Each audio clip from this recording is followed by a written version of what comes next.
we will talk about these now. So probit and logit regression is, you have, with the linear probability model, you are modeling the probability of y equals 1 as a linear function of x. Instead, you want the probability to be increasing in x. So as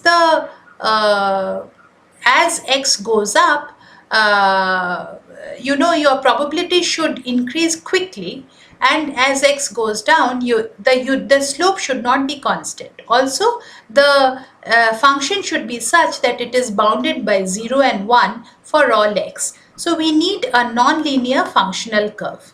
And so here we talk about if we could find a functional form that follows the shape of an S curve. So let us look at what that functional form might be. So one of the forms is called the probit model. So the probit model satisfies these conditions. One, probability of y equals 1 given x is increasing in x for beta 1 greater than 0. Okay, so for a positive slope, it is increasing. Initially, the slope increases, and over here, the slope decreases. And also, it is bounded by 0 and 1. Now, what is the probit model? The probit model models the probability that y equals 1 using the cumulative standard normal distribution function phi z.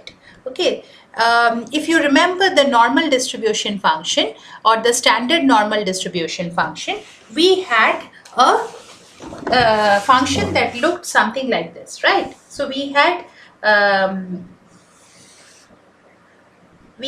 the normal distribution function which looked like this, and the standard normal distribution function, it was centered at 0, mean was 0, and the standard deviation was 1. Right. Now, what is the cumulative standard normal distribution function? Basically, the cumulative normal standard distribution function measures the area under the curve, for any given value of x. Say x is equal to over here minus 2. What is the area under the curve at the point minus 2 to the left side of minus 2? That is the cumulative standard normal distribution function. So at x is equal to minus 1, what is the area under the curve which is to the left of x is equal to minus 1? This is the cumulative standard normal distribution function.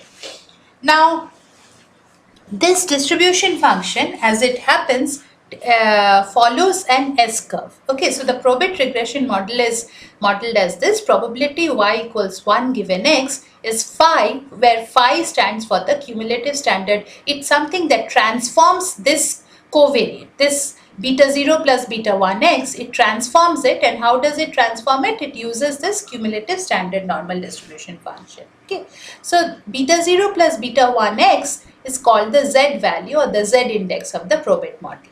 So how do you find out what is, you calculate beta 0 plus beta 1x and you look up the cumulative standard normal distribution table and you find out the values of phi's of different values of this z index. So suppose your beta 0 is minus 2 and beta 1 is 3 and x is equal to 0.4, then your z index is minus 2 plus 3 into 0.4, that is minus 0.8. And the phi of that, when you take the cumulative standard normal distribution for minus 8, as I said, for minus 2 it would be the area under this, for minus 0.8 it would be the area to the left side of minus 0.8. And what is that area? The area under the standard normal density to the left of z equals to minus 0.8, which is, you look it up over here, minus 0.8 is 0.2119. Okay, the area under the entire normal distribution curve is how much? It's basically 1, right? And as you move farther and farther, and you are basically, the entire area will be 1. But under this minus 0.8, it is 0.211. So probability z is less than minus 0.8 is 0.2119. And this is what the standard normal distribution, exactly what I had shown over here. This is what is being shown here. So why use the cumulative standard normal distribution function? The S shape gives us what we want. Okay, so the cumulative standard normal distribution function looks like this. So this is what it looks like.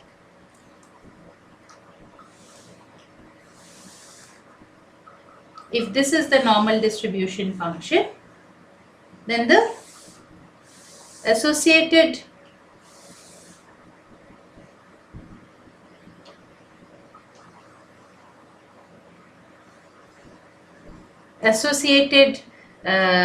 cumulative function will look something. It may not be exactly right, but this is what the cumulative normal distribution function will look like.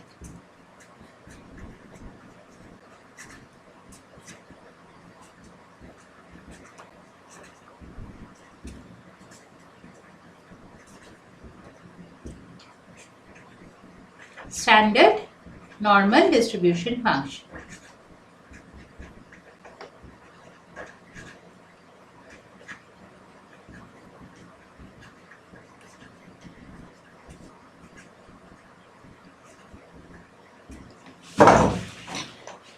So it follows probability of y equals 1 is increasing in x for beta 1 greater than 0. It is easy to use. The probabilities are tabulated in the cumulative normal tables. It's relatively straightforward interpretation. This is the z value, beta 0 hat, where once you estimate this beta 0 hats, what is the exact beta 0 hat and what are the beta 1 hats, x. This is the predicted z value given x. Okay, and beta 1 is the change in z value for a unit change in x.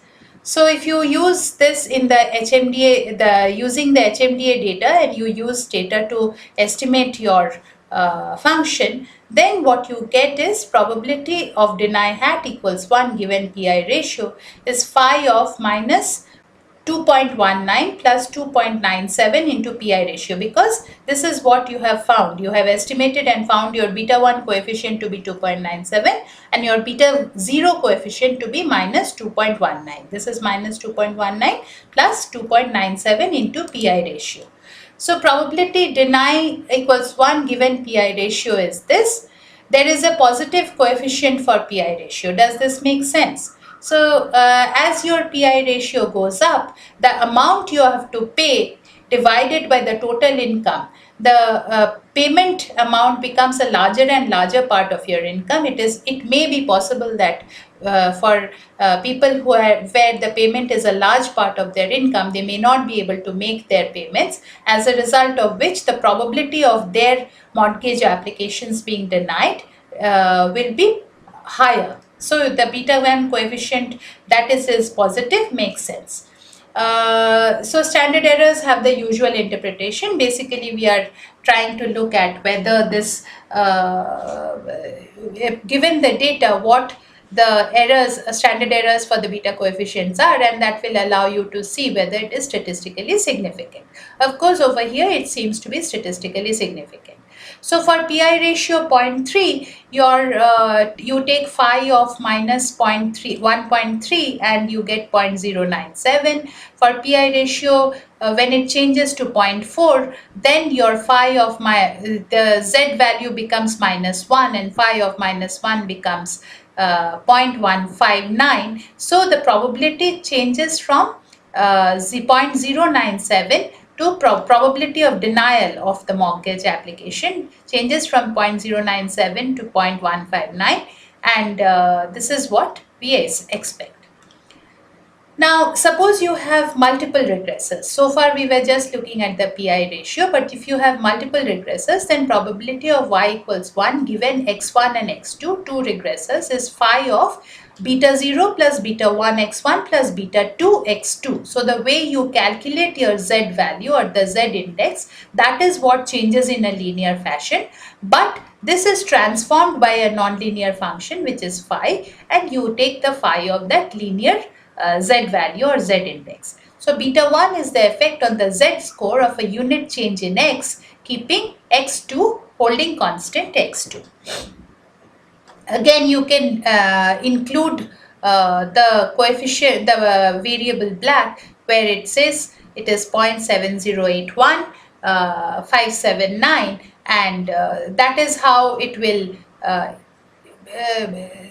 it will change your z value by that much multiplied by 1 for black. Okay, so and finally you have these things. You can predict your probit probabilities. You can use another command. Here it says spread probabilities PIRAT 0.3 white. So suppose your PI ratio is 0.3 and you are a white person. What is the probability that you will be denied? Here, if you had written, you were a black person, you would find the probability for that. So this is what you get. If you estimate using another variable, you find that the coefficient of that is 0.71. Is it statistically significant? It definitely seems to be so. And over here, the coefficient for PI ratio goes down. If you see before, the coefficient for PI ratio over here was 2.97, right? When you were not including the variable black. So there was some omitted variable bias here, and when you include black over here, the coefficient reduces somewhat, and if you include even other variables that might have an effect on approval or denial of the application, then these variables may change further. So what is the estimated effect of race? Suppose you keep PI ratio constant at 0.3. You cannot directly say that it changes the probability by 0.71, because as you can see, there is a nonlinear transformation of this entire linear equation that is going on. So what you will have to do is find what is the phi of that when for a certain values of PI ratio and black, and find the phi of another certain values of PI ratio and black. Here we are keeping the PI ratio as constant at 0.3, and we are just changing the race variable from 1 to 0. You find that for a black person it is 0.233, and for a non-black person it is 0.075. So the difference in rejection probabilities is 0.158 or 15.8 percentage points. There might be still room for omitted variable bias.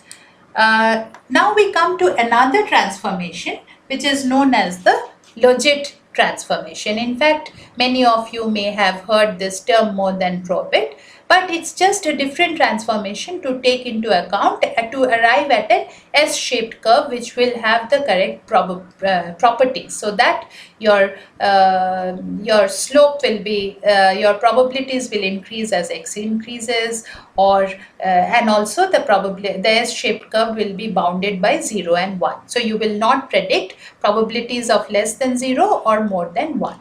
So logit regression, what is the transformation we are talking of here? Logit regression models the probability of y being equal to 1 given x as the cumulative standard logistic distribution function. Here over in probit regression, we had looked at cumulative standard normal distribution function. Here we are talking of cumulative standard logistic distribution function, and that is written as capital F functional transformation capital F of beta 0 plus beta 1x.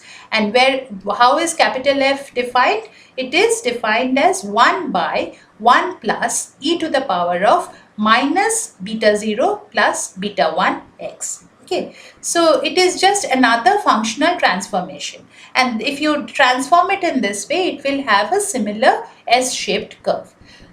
Because logit and probit use different probability functions, the coefficient betas, if you use the same data to fit a probit function or you fit a logit function, you will get different values of beta 0 and beta 1, just because the functional forms themselves are different. So we wrote, what was the logit function? We wrote the logit function as f of x is equal to 1 by 1 plus e to the power of minus beta 0 plus beta 1x, right? That is the same as 1 by 1 plus 1 by e to the power of beta 0 plus beta 1x. because e to the power of a negative power will just be 1 by e to the power of the positive power of that. So you multiply this over here and you get e to the power of beta 0 plus beta 1x divided by e to the power of beta 0 plus beta 1x plus 1. You just multiply this here, you will have e to the power of beta 0 plus beta 1x plus 1 divided by this, but since the denominator it is divided by this goes to the numerator, and so you will have the functional form like this, which is what is shown over here. Okay, this is what is shown over here. Now what can you do? You can take if you take this, so this can also be, so what is 1 minus probability of y given x? If you write 1 minus this, then you will get some functional form. Okay, so 1 minus,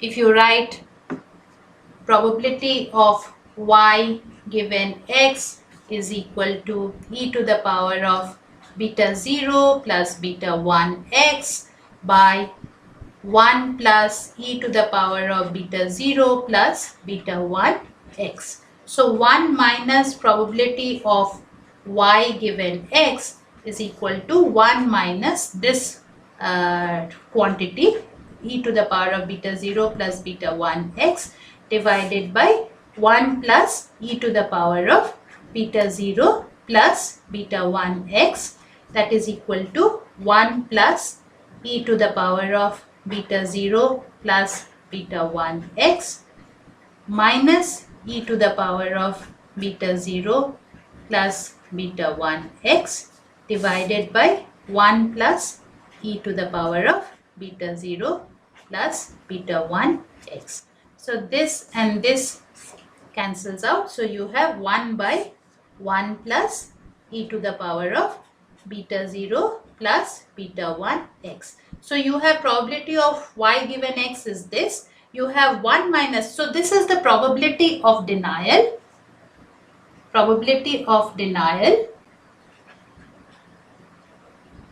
And this is the probability of approval, right? If you don't get denied, your mortgage application will be approved. So probability of y given x divided by 1 minus probability of y given x.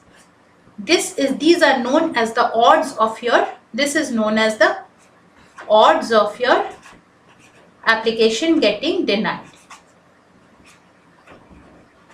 Application getting denied.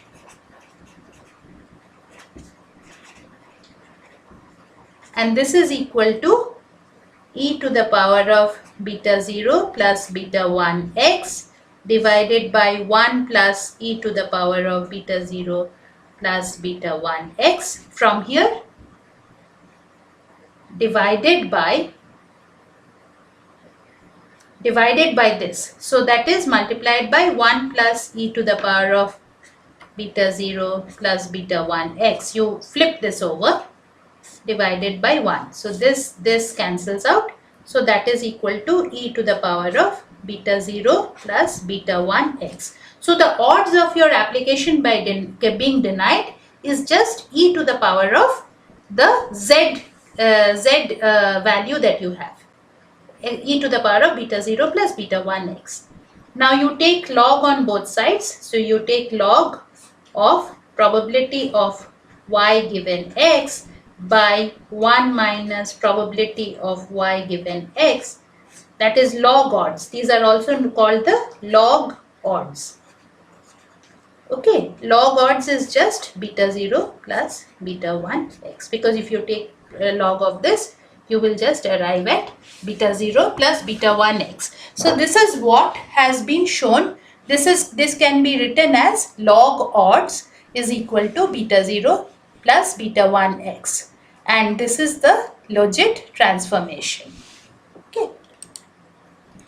So basically you are looking at this is how you state it, and if you estimate it, suppose you have beta 0 you get as -3 and beta 1 you get as 2 and x you get as 0.4. So beta 0 plus beta 1x, which is the z index, is the value you get it as is -2.2.